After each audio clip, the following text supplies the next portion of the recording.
नमस्कार, मैं छाया सिंह एक बार फिर से आप सभी लोगों का स्वागत करती हूँ आपके अपने यूट्यूब चैनल छाया एफिलिएशन ज्ञान पे। जैसा कि आप सभी लोग जानते हैं कि मेरा नाम छाया सिंह है और हम लोग कॉलेज अप्रूवल से रिलेटेड जो भी डॉक्यूमेंटेशन वर्क होता है उस पर वर्क करते हैं।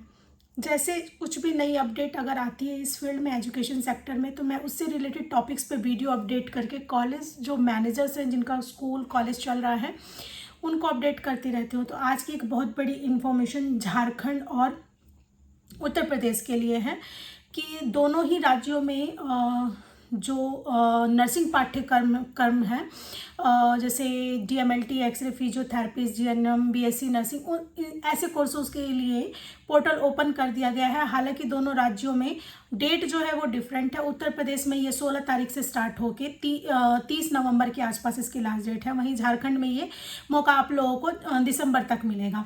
तो ओवरऑल जिनके पास हॉस्पिटल है उनके लिए बहुत अच्छी अपॉर्चुनिटी है। वो जल्द से जल्द पोर्टल पे जाके अपना साइन इन करें तथा जो भी रिलेटेड डॉक्यूमेंट है उनको अपडेट करके प्रक्रिया को पूरी करें। इस बार उन लोगों को हाथ नहीं लगाना है। जैसे कुछ लोग रैंडम जैसे जैसे ही पोर्टल ओपन हुआ मेरे पास क्वायरीज आने लगी, मैडम क्या हम टाई अप करके लगा देते हैं या फिर फाइल लगा देते हैं बीच में किसी से किसी जिसका हॉस्पिटल चल रहा है उसको जोड़ लेंगे। तो मैं आप लोगों को बहुत क्लियर ये चीज़ बता रही हूँ कि अगर आपका अपना ऑनरशिप हॉस्पिटल है तभी आप फाइल लगाइए, अदरवाइज मत लगाइए। रीज़न क्या है कि नर्सिंग जैसे पाठ्यक्रमों में 2 साल पुराना हॉस्पिटल मांगा गया है। और उत्तर प्रदेश की भी मैं बात कर रही हूँ, झारखंड की बात मैं इसके बात करूँगी। तो इससे पहले क्या था कि टाई अप सिस्टम चलता था तो वहाँ भी कुछ रिलैक्सेशन मिल जाता था। लेकिन अब क्या है कि हॉस्पिटल एक तो ऑनरशिप होना चाहिए। ऑनरशिप का मतलब ये है कि आपका अपनी संस्था के नाम पे होना चाहिए। ऐसा नहीं है कि आप का हॉस्पिटल किसी और कोई और संस्था चला रही है उसको आपने मेंबर बना लिया तो हो गया, ऐसा कुछ नहीं। मालिकाना हक होना चाहिए। मालिकाना हक का मतलब कि जो संस्था आपके टीचिंग ब्लॉक को चला रही है, जो संस्था आपके कॉलेज को चला रही है, वही संस्था के द्वारा संचालित आपका हॉस्पिटल भी होना चाहिए। और सेकंड चीज़ जो सबसे इम्पोर्टेंट है वो ये है कि उस हॉस्पिटल में पेशेंट होना चाहिए। जैसे बहुत सारे लोगों की मेंटालिटी होती है कुछ कोई बात नहीं, हम हॉस्पिटल रजिस्ट्रेशन करा लेते हैं, फाइल लगा देते हैं, हॉस्पिटल तो हो ही गया। तो नो, बिल्कुल भी नहीं चलेगा। जब तक आपका रनिंग हॉस्पिटल नहीं होगा, उस पर पेशेंट नहीं होंगे, तब तक ये चीज़ नहीं चलने वाली। और मेरे हिसाब से गवर्नमेंट ने बहुत अच्छा डिसीजन लिया है, क्योंकि कोरोना के टाइम में हमने वो सारी चीज़ें फेस करी। क्योंकि जब जैसे ही कोई एमबीबीएस कर लेता है वो जाके मेट्रोपॉलिटन सिटीज़ में सिचुएटेड हो जाता है। जैसे दिल्ली चला गया, मुंबई चला गया। तो जो कोरोना का टाइम आया तो गांव के लोगों को एक इंजेक्शन लगाने वाले डॉक्टर नहीं मिल पा रहे थे अच्छे से। तो मेरे हिसाब से ये कारण वही था कि पहले टाई अप करके जितने भी नर्सिंग कॉलेजेस थे उनको खोल दिया जाता था। उससे ये होता था कि जो बच्चे हैं, गवर्नमेंट में ऑलरेडी इतने क्रिटिकल केसेस आते हैं, वो उस पर तो हाथ आप लगा ही नहीं सकते हैं। अब जो नए बच्चे हैं उनको भेज के हाथ लगवा ही नहीं सकते हैं डॉक्टर्स। तो इसकी वजह से क्या होता था कि उनकी ट्रेनिंग अच्छी नहीं हो पाती थी। एजुकेशन तो हो जाती थी क्योंकि टीचिंग ब्लॉक था, बट हॉस्पिटल ना होने की वजह से बच्चों की जो प्रैक्टिकल थी वो बहुत वीक थी। बच्चे इंजेक्शन तक लगाना नहीं सीख पाते थे। तो मेरे हिसाब से बहुत अच्छा डिसीजन है, अप्रिसिएशन के लायक ये डिसीजन है गवर्नमेंट का। कि बस ये है कि मेरा फील्ड है कॉलेज से रिलेटेड, कॉलेज ओपनिंग से रिलेटेड। तो मैं अपने जितने भी व्यूअर्स हैं, जितने लोग मेरे से जुड़े हुए हैं या मेरी गाइडलाइन के अनुरूप चलते हैं, तो उत्तर प्रदेश में ऐसे लोग जिनको लगता है शॉर्टकट तरीके से चीज़ों को चला लिया जाएगा, तो बिल्कुल फाइल ना लगाएं। 100% आपका पैसा भी बर्बाद होगा, आपका टाइम भी बर्बाद होगा। आप 1 साल रुक के कर लो, पहले आप हॉस्पिटल कर लो। नहीं आप 100 बेड का कर पा रहे हो, 30 बेड का करो। पैरामेडिकल के कोर्सेज तो आपको मिलेंगे ना 30 बेड पे। एक्सरे लैब टेक्नीशियन, बस रिलेटेड लैब्स भी आपको ऑर्गेनाइज करनी पड़ेगी हॉस्पिटल रजिस्ट्रेशन के साथ साथ। रुक के करो लेकिन काम अच्छा करो, क्योंकि आज के टाइम में शॉर्टकट पे कुछ भी नहीं होने वाला है। स्पेशली यूपी में बिल्डिंग अपनी फ्रेश बनाओ। हॉस्पिटल जो सबसे इम्पोर्टेंट फैक्टर है, बिना उसके अगर किसी को एक हल्का सा भी अगर गलत फहमी है ना कि नहीं बिना उसके हो जाएगा दिस दैट, तो बिल्कुल भी हाथ नहीं लगाना है जब तक आपका अपना ओनरशिप हॉस्पिटल नहीं है। टाई अप सिस्टम सेटिस्फाइड आप नहीं कर पाएंगे। अब जैसे रिसेंटली क्यूसीए का इंस्पेक्शन हुआ प्रीवियस कॉलेज में, 3 साल बाद ये पोर्टल ओपन हुआ, तो बीच में इन बिटवीन पुनर्निरीक्षण की फाइलें चल रही थी, तो उसमें एक और चीज़ हम लोगों को समझ में आई कि ऑनरशिप हॉस्पिटल के बाद भी वो 100 बेडेड का जो आपके एरिया में अनदर हॉस्पिटल चल रहा है उससे भी टाई अप वो करवा रहे हैं।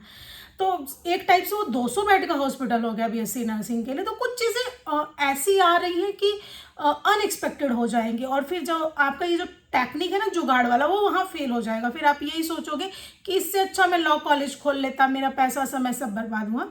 मेंटली जो होती है डिस्टर्बेंस वो अलग से। तो मेरा यही सजेशन है कि पहले हॉस्पिटल पे फोकस करिए, नहीं जुगाड़ बन पा रहा है, नहीं व्यवस्था हो पा रही है, रुक के कर लीजिए।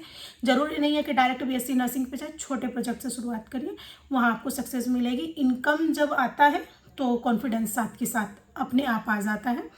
अब मैं आती हूँ झारखंड पे। तो झारखंड में भी सेम सिस्टम है, वहाँ भी ऑनरशिप हॉस्पिटल चाहिए। बस एक डिफरेंट चीज़ है कि वहाँ अभी भी एएनएम का कोर्स चल रहा है। एएनएम का मतलब कि सिविल सर्जन जो है वहाँ पे जिस भी एरिया में, मान लो बोकारो में या कहीं भी है आप लोग, तो वहाँ के सिविल सर्जन से आपको टाई अप करवा लेना है और एएनएम कोर्स टाई अप पे आप खोल सकते हैं। बट बीएससी नर्सिंग तथा अन्य पैरामेडिकल कोर्सेज के लिए आपको अपना 30 बेडेड का मिनिमम हॉस्पिटल होना चाहिए और बीएससी नर्सिंग के लिए 100 बेड का हॉस्पिटल होना चाहिए। झारखंड में टेक्निकल पॉइंट्स कुछ लेवल तक ठीक है, बट यह है कि वहाँ भी डायरेक्ट काम मिनिस्ट्री लेवल से होता है। वहाँ पे 3 स्टेजेस में 16 टेबल्स पे फाइल्स आती हैं, स्टेप बाय स्टेप। तो वहाँ भी एक प्रोसेस लंबा है। बट बीएससी नर्सिंग में सबसे अच्छी बात ये होती है, नर्सिंग कोर्सेज में सबसे अच्छी बात ये होती है कि राज्य की एनओसी को ही सबसे इम्पोर्टेंट माना जाता है। अगर राज्य ने एनओसी दे दी तो आप कोर्स रन कर सकते हो, आप बच्चों से काउंसलिंग के थ्रू पेमेंट ले सकते हो। जब पेमेंट आएगी तो आईएनसी का अप्रूवल हो जाएगा। जबकि उसके विपरीत पीसीआई या अन्य कोर्स जो है वहाँ पे राज्य के एनओसी को बहुत ज़्यादा इंपॉर्टेंस नहीं दिया जाता है जब तक पीसीआई अप्रूवल ना कर दे। आईसीटी के प्रोजेक्ट्स में भी ऐसा होता है, राज्य से आपको बस सहमति अनुमति लेनी है, नो ऑब्जेक्शन सर्टिफिकेट लेना है। फाइनल जो डिसीजन होता है वो रिलेटेड अप्रूविंग बॉडी का होता है। बट नर्सिंग के कोर्सेज में ये रिलैक्सेशन है कि राज्य लेवल पे अपनी कमांड को यूटिलाइज करते हुए बेसिक रिक्वायरमेंट को अगर आप फुलफिल कर देते हैं तो आपको एनओसी मिल जाएगी जो कि वैलिड होगी। और यही रीज़न है कि एमपी वगैरह में बहुत ज़्यादा नर्सिंग कॉलेजेस वगैरह हो गए हैं। तो एक्सेस कोई भी चीज़ होती है तो स्टूडेंट्स को भी इफ़ेक्ट करता है, उनकी एम्प्लॉयमेंट को इफ़ेक्ट करता है। तो थोड़ी सी स्ट्रिक्टनेस झारखंड में भी आई है। तो इन शॉर्ट, अगर आपका लगता है कि हाँ आप एक एक्सपर्ट हैं, आप टेबल पे बैठने का रखते हैं, चीज़ों को मैनेज कर सकते हैं, तो आप बिल्कुल आँख बंद करके फाइल लगाइए, बेसिक रिक्वायरमेंट पूरी कर दीजिए। अगर आपको मेरी वीडियो अच्छी लगी तो चैनल को लाइक शेयर सब्सक्राइब करना ना भूलें, क्योंकि ये मेरा मोटिवेशन है और कोई रीज़न नहीं है कि मैं यूट्यूब पे आके वीडियो बनाऊँ, क्योंकि मेरा भी शेड्यूल है वो बिज़ी रहता है। तो बस ये है कि मुझे ये पता चलना चाहिए कि हाँ मेरी वीडियो उन लोगों के बीच में जा रही है जिन लोगों को एक्चुअल में नीड है। वीडियो तो बहुत सारी यूट्यूब पे बनी होंगी, बट मैं अपनी तरीके से कोशिश करती हूँ कि बहुत लंबा चौड़ा फॉर्मेट बनाने की बजाय उसको एक्सप्लेन कर दूँ छोटे से छोटे में, ताकि लोगों को ये समझ में आ जाए कि अरे हम जो सोच रहे थे उतना बड़ा प्रोजेक्ट नहीं है, लेकिन हाँ इतना क्या क्या चीज़ें हैं वो पता चल जाए आप लोगों को।